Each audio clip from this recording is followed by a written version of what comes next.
So for this video, I will show how to extract your watercolor artwork from white background.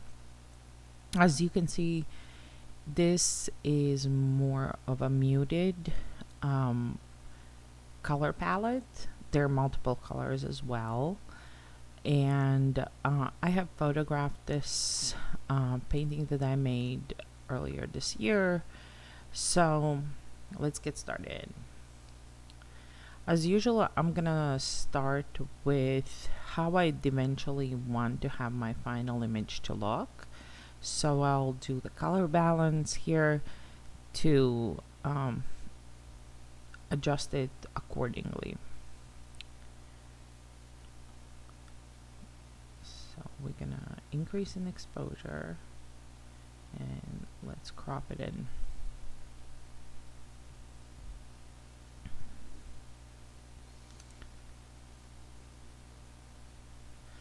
I want to make sure none of the elements are being cut off.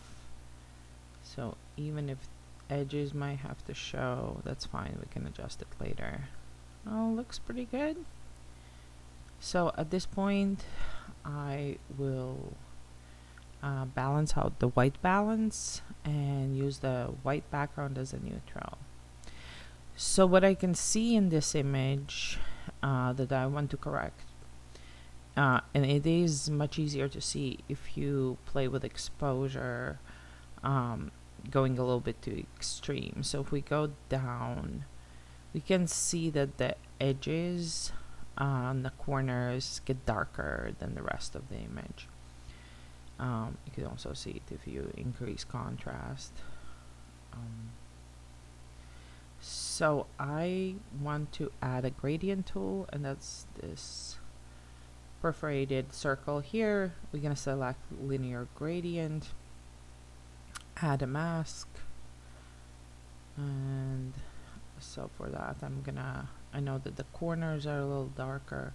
I like to feather it out pretty big so there's no sharp edges, and then we're gonna go ahead and make the adjustment, and you can kind of see where it's at. And we're gonna add another one of those, also linear, and do it here on the bottom, and then another one, and that's gonna be more on this edge. I think we're here to a pretty good start. We can also obviously do certain other color adjustments once we're finished. So let's get into Photoshop. Open it up in Photoshop.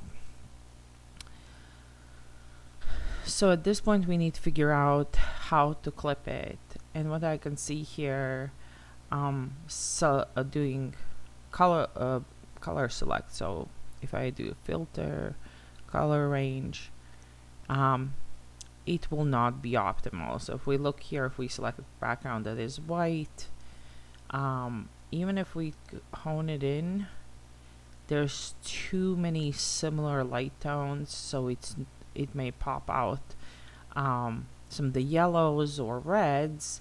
However, it's not really gonna do anything for those. So one way of doing it is to select parts of the image and mask those out, and then go ahead and do the second round and mask like lighter ones. But what we will do, so in those cases you would get this mask and then work on the top part of the image, but we're gonna try some other ways. At this point I'm gonna duplicate my background layer. We're gonna go into camera raw, and this is where we're gonna create a temporary image that we're gonna be generating our masking from. So what I want to make sure that I do is, we look here at the histogram, we could increase whites because we want to make sure that it pops up, but this time I'm also going to increase blacks, and I'm going to push them all the way. I'm actually going to push also shadows all the way to the left, and go into color mixer. So if you go towards the bottom, color mixer, and we're gonna be under luminescence. So here's hue, saturation, and luminescence. And with luminescence, you are working more specifically to each color. So in here, you can see where the reds are, they get darker. If I push oranges, you can see even some of the background gets affected, but that's okay. We're trying to create these edges. We try to see where the artwork is meeting the background. So at this point, we're gonna go ahead and see how each of those sliders affects our image. As you can see here, you clearly can see that I had a splotch of paint. Even though it was faint, now as you're pushing the limits, you can see it appearing. So the blues, I'm hoping that will affect these flowers. So we'll look at the teal, aquas, not so much. Blues, they'll get it darker. So do the purples affect a little bit of these, and magentas will affect more of the magenta images. At this point, I also want to start messing a little bit with contrast, and contrast is making blacks blacker and white's whiter, so we're just gonna push it all the way. And you can still see there's not too much contrast here. Okay, so we can go and see what clarity does. It adds some definition. I might bring that up. Let's see what dehaze does. So in dehaze, you see right away where your dark spots are. I might keep the dehaze up and do another set of gradients. So if I hit the gradient here, bring the exposure, especially whites, we want to make sure we bring them real high up, and add another mask, and also push the same things up on top.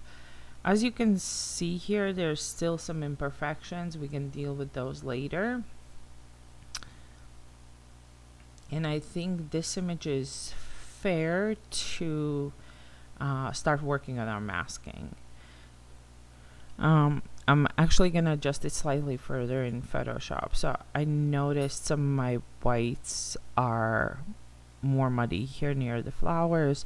So I'm gonna go into highlights and kind of push some of this contrast even higher. It does affect a little bit of the color as well, but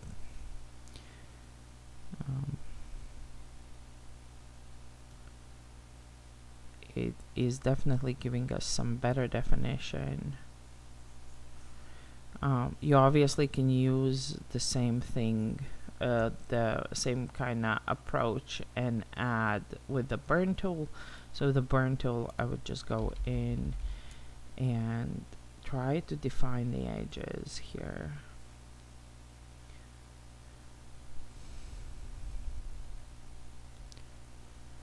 So in those cases, we probably even need to go into highlights. Well, that's not quite what I wanted. Let's get back into a dodge tool. And I think we're here to a pretty good start. I'm also gonna, while I'm here, go ahead and use the patch tool, select the area because I want to edit out the spot in the darker corner. So we're gonna go to edit, fill. Obviously you can do your shortcuts. I'm working on a PC, so as you noticed here on the it would be Shift F5, and so we're gonna go ahead and fill the corner. Let's see how it does it. Did pretty good. I don't want the leaf to extend it quite so far, So I'm actually gonna go ahead, use the paintbrush, select from the area the color, and just taper it off. Okay, at this point I think let's get to the masking. And for this particular one, we're gonna go ahead and try out some option to do it with channels. Channels are using, basically they're pancaking through different color modes, and then so here's your red, green, and blue, and then essentially creating a color image. If you to do the best mask, you want to go through your channels. So we're gonna look at each channel separately. So here's a blue one. It definitely does a great job defining the blacks here. As I said even earlier, with color range, you could see that you can mask off just the top part of the image and then work on rest of it later. Let's see what green does. Green's kind of a little bit all over the place. So at this point, we're gonna go ahead and try red. And red is not quite as dark on certain other ones. Let me compare red and blue. So red gives us all the colors just slightly lighter. You want to try to find the channel that has the most contrast, most blacks, most whites. At this point, I think blue is going to be it, and we're going to go ahead and duplicate the blue layer. Now notice that this is happening all in channels. If you go back to layers, it is in the masking mode, so you're not going to see much change. However, the image is still in color, so no worries there. This is a temporary layer, so we're in a blue layer. Since we want to work directly on this temporary layer, we're gonna go to image and make our adjustments there. So we're gonna go to image, adjustments, levels. So what you will be able to see is if I'm bringing in shadows and highlights, it's gonna start affecting of what is black and what is white. And we wanna have this image as contrasty as possible. So I'm trying to bring in those black and whites past the curve. So you can see here in a histogram, I'm trying to go make the whites whiter. So we're gonna go as this curve is diminishing here towards the base, and then the blacks we want to bring on up. So if you can see here now, where certain things are popping. You can play, certain images will show up better than the others, but this is where I think we're gonna start right here. Now this is a pretty good start. You can kind of see also where image was darker and lighter, where when we cropped an image initially, there's still like the edge of the paper, but we have not cropped any details from the actual artwork. So right now I want to use this as my mask, and to do so I am going to select Control and click in your channels on that bottom image. I'm going to go ahead and click on that layer, and now it's selecting all the whites and the blacks will be punched through. Imagine this as your mask. So we're going to go ahead back into our final image, and for this I am going to go ahead and use my actual background layer. So I can even turn off the top layer, and you can see what it selected. It selected pretty good. There's definitely certain omissions here. Obviously omissions here where it's really pale. but it actually did a really good job of selecting both pinks and light blues, greens and yellows. So we're gonna go ahead and use this as a mask, and that's here right on the bottom. We click the mask button and it punches right through. Now, to see better of what it has extracted and what it has not extracted, I like to add a solid color layer, and I try to add it something that is contrasty. Since this image originally has a lot of pales and pastels, I'm gonna want to have a little bit darker. So in my color picker, no matter what I'm picking, I think I'm gonna go with kind of deeper orange. I want to pick it past the midway point, kind of towards the bottom, so it's like it's still bright, but I can see if there's any faint things that I can edit afterwards. And we're gonna go ahead and move that layer below. So now you can see much better of how your mask is looking. Eventually you will invert this mask. Sometimes I actually like to work on this mask where I see background and not the actual image.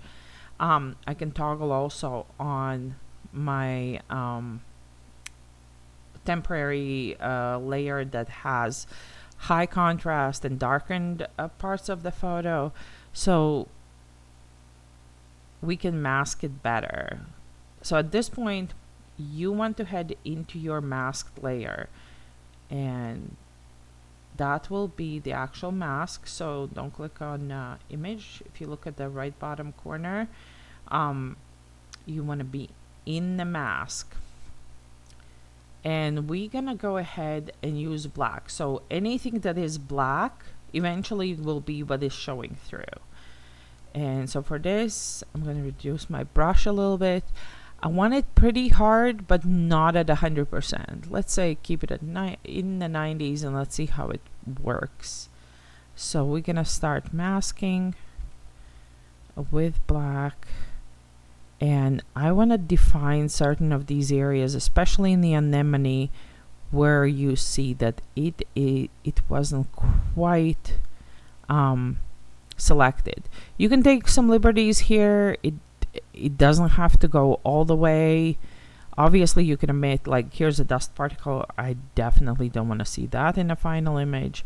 So those dust particles I'm gonna also mask out. And as I mentioned earlier, here we can see like where the image was cropped, so we want to make sure that that is also masked out. And then here is a little bit of bleeding part of the shaded areas. So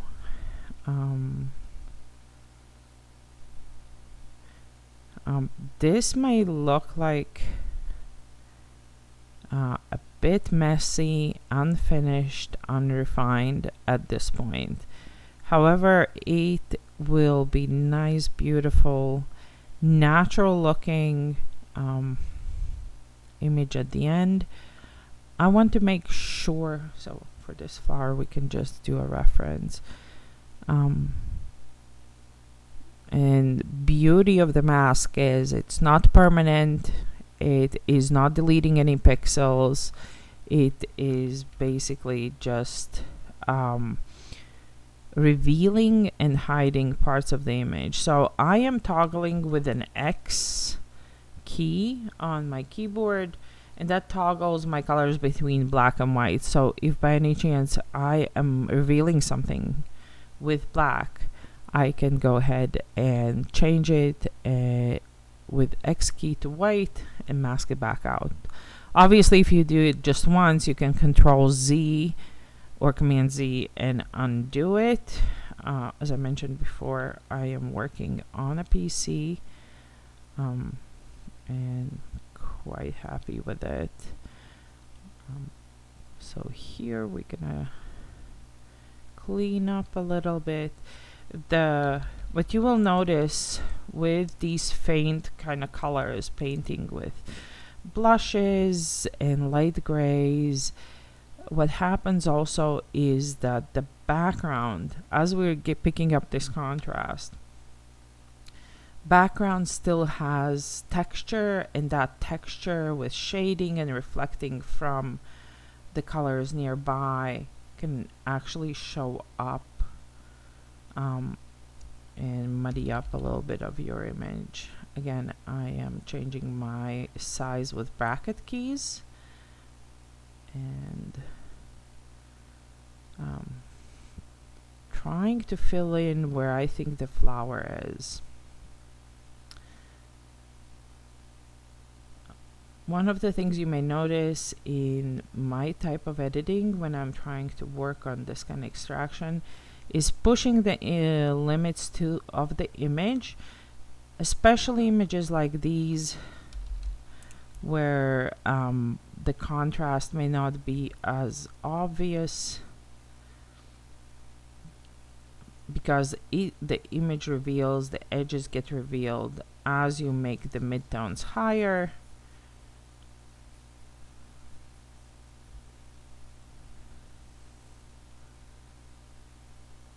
And you can leave some of the translucency that adds, especially like here, maybe in some petals, maybe in some centers. What happens is if you use this clip art or this final extracted image, eventually on a dark background, anything, oops, sorry, accidentally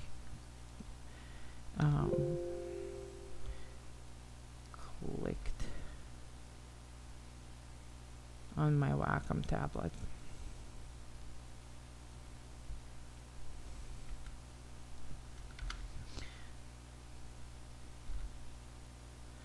So as I mentioned, I'm toggling between white and black.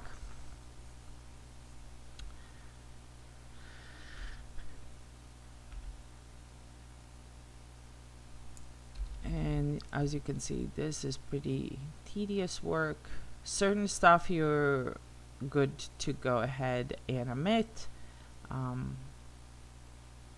I wanted to kind of show this in real time, so there is no illusion that clean images that look crisp, there's like a one swoop, hit the button, select all, and all of a sudden your image is perfect, the edges are perfect, and you can clip it.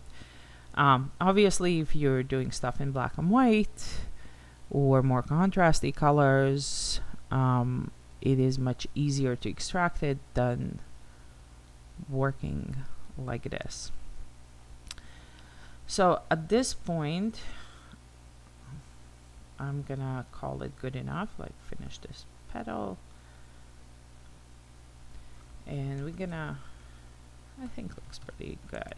So if I go ahead and go into my mask, now it depends on your comfort level. If you feel like you will want to work more on this, you can select, keep this layer, duplicate it, and then turn off the eyeball. If not, at this point, make sure you're still in the mask. You're gonna go to Image, Adjustments, and Invert. And voila, it is revealing the opposite. So instead of the background, it is now revealing the artwork. And this is where you're gonna do your final touches. Obviously, we can see we have some little dust particles that we may want to remove. And one of the key things of where you are refining the mask here is if you zoom in, what you are starting to see is these white halo edges, the kind of pixels that surround your artwork, and those are easier to remove. I'll show you two different ways. So sorry, I'm just trying to get my translucent petals. Now anything that you end up accidentally painting in or painting out, as I mentioned, the beauty of masks, and you can correct for. So there's still quite a few dust particles, and obviously depending on the size of your image, it will show up one way or the other depending on where you're putting it. If your goal is just to have a white clean background, these next few steps will suffice. If you plan to put it, like in this case, on like a colorful background or dark background, you might have to do some more work. And as you can see here, we have just a few things. Obviously this is at almost 300%. So here, let's take a peek of what we can do. While you are in your mask, you're gonna go ahead, and since we're gonna edit directly mask, I'm gonna duplicate it just in case I don't like it. So we're gonna head in the mask, image, adjustments, levels. And now you can see this interesting levels thing, because you are editing black and white.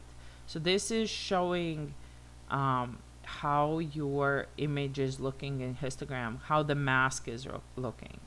So we can see if the midtone's adjusting a little bit.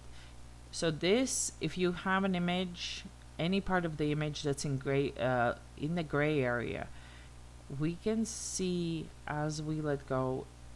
If you look right here, you will see how it's changing, how it's contracting it.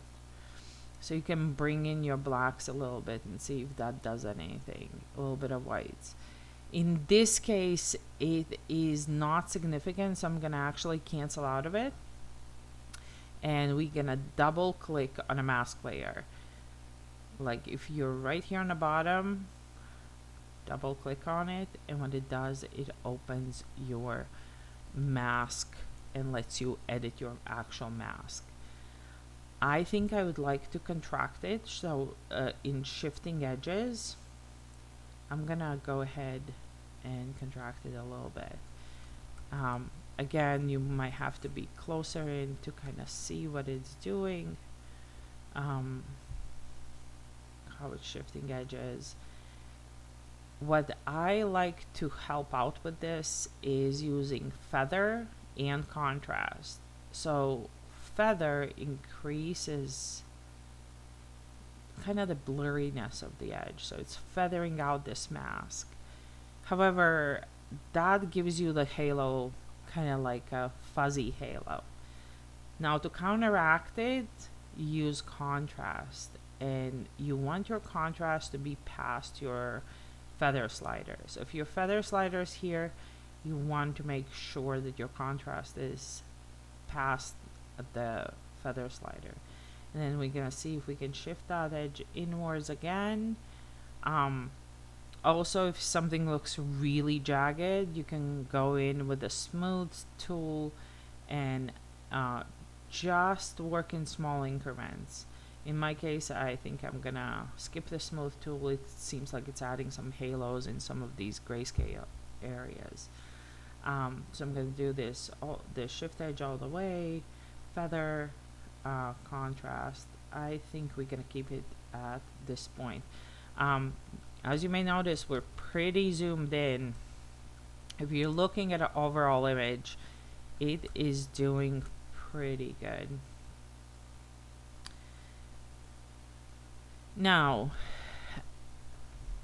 depending on how defined you want your artwork, and this is also where you can test your different colors, right? You can see how it will look on different backgrounds. Obviously, if it's on white, now you notice that you may want to brighten your image just a tad more because your pinks are starting to look a little bit muddy, or in this case, my pinks, and the yellows. So I actually will go ahead and still keep it pretty contrasty. I want to go into my mask, and where the image, where I know where my brush stroke was all the way, I want to kind of keep those areas and paint with that brush right on the mask. All these little dots, I don't mind it.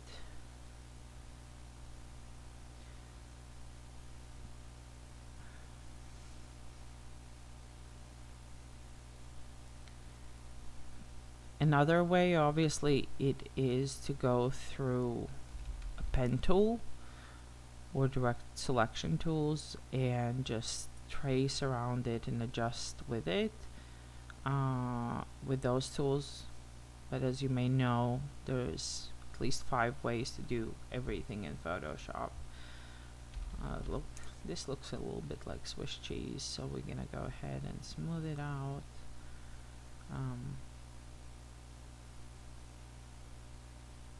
Might even add that pedal into the other pedals. And this is your license to, artistic license to extend your pedals. If your brush strokes kind of went outside to where you wanted to, you can obviously mask them out. And as you see, like there's these little nooks and edges, and if you decide nope, this is not what I want, just go ahead and switch your brush to white. Again, we're still painting in a mask, we're still painting with white.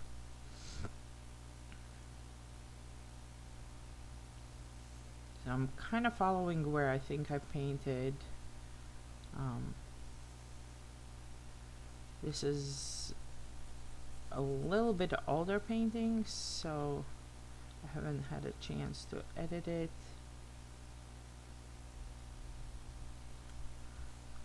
So I'm gonna go ahead and finish this flower.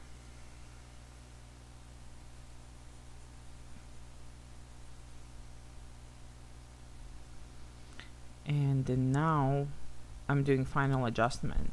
As you noticed in the beginning, I had mentioned that we did an adjustment of flowers to the point where I thought it's gonna look right. And if you look at this contrasty image, it looks quite fine.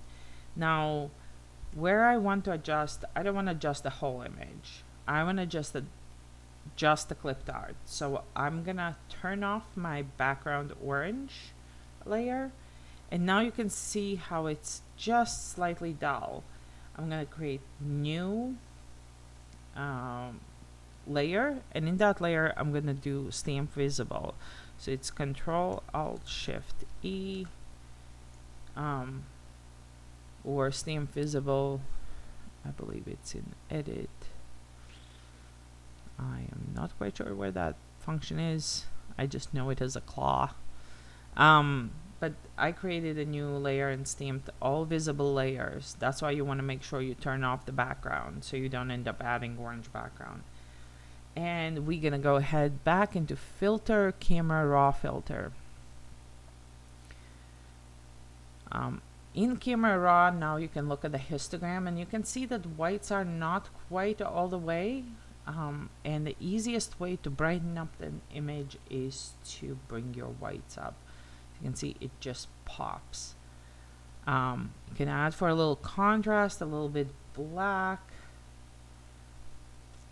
And this pretty much should be your last step because we have stamped visible, so there's no longer a mask. Obviously, since you have an image below, you can still tinker and add and stamp visible and create more of the same layer. Working with masks is amazing. So now let's take a look at how it looks in dark background. Yes, we still see, like especially in this pink flower, there's some more work that can be done, but I'm gonna call it good because this is the only bloom. I hope you get the gist of overall flow. You can tinker and adjust it to your heart's delight. It can be a much faster situation if you are working with contrasty, darker colors, and it could be much more involved and depends what your end product is. Perfection is one of those things that can affect how much time you're allocating to your artwork. Obviously, if you intend this to be a final piece, let's say as a fine art print, you will want to spend more time in making sure there are no jagged edges. Also, in this case, I probably will have it on white. So as you may see, even though it is slightly grayer in those edges, it is basically part of an image, and you can still use your regular editing tools like dodge and burn, so you can, well, not dodge quite that much, maybe head into midtones and just do a few taps. For general editing, I believe less is more, so you kind of do slight adjustments. For creating masks, it is much easier to go ahead and push your image to the max. So masking and creating these final images are great. What I can show you is if you decide to make this into a repeat pattern, you can make it obviously with the painterly images. However, another version that you can do is if you go into your layers panel and head down to function and color overlay, and at this point now you have these final shapes that could be any color. You can put them on white background and colorful background, and start working on your patterns based on this. So if we look, let's say here, create a background that is blush, and we'll change our color overlay to, let's say, lighter blush.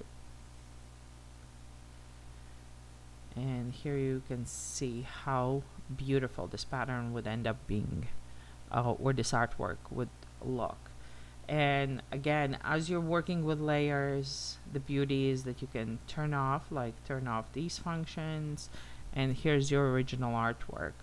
I hope it gives you a little bit of an insight of all the various tools that are available to you to extract your artwork, make your life a little bit easier. As I mentioned before, it's not all or nothing. You can pick and choose tidbits, and hopefully this will help you edit smarter, not harder.